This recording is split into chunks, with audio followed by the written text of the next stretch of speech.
Does size really matter? Of course it does. Bigger is always better, right? You want a bigger house, a bigger bank account, and bigger unmentionables within your undergarments. If it were the 1980s, you'd even want bigger hair. Nice mullet, by the way. So it might upset you to learn that your small intestine is about 4 times longer than your large intestine. This dominance of diminutiveness within your abdomen means that you have more of the small and less of the big. It is an affront to everything you aspire to. Okay, put the chair down and listen. It's not as bad as you think. You see, everyone is in the same boat. It's a design feature of the human body.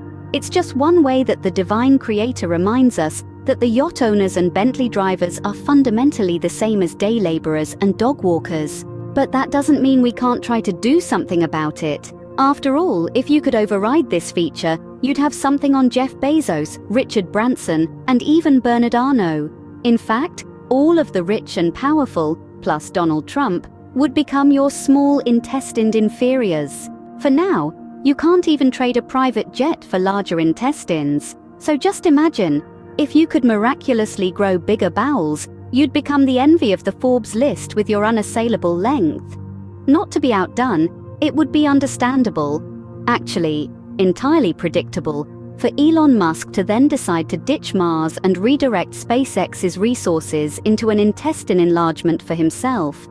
Rupert Murdoch might turn Fox News into a home shopping channel to raise funds for his own intestine upscaling initiative.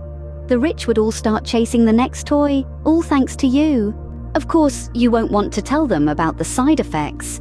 You know, by having so much more room for a column of feces, you would, for example, be able to manage a 1,000-mile road trip without stopping.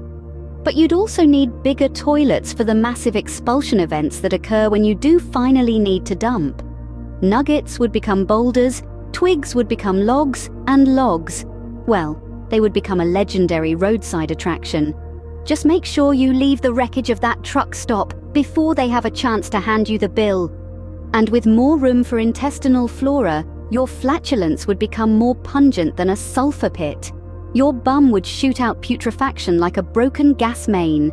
The odors would be orders of magnitude more offensive than what ordinary humans can produce, even after 16 servings of baked beans. Formal gatherings would be impossible to navigate gracefully. Blimey, you'd probably be able to levitate yourself when your posterior starts firing off. And so, perhaps this entire exercise would simply end up as little more than an expensive, embarrassing gag.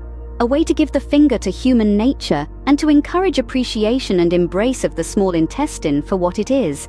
A reminder that our pursuit of big at all costs does not, in fact, bring about the natural human condition. Unless, of course, your goal is to use fart propulsion to try to break the sound barrier without a plane.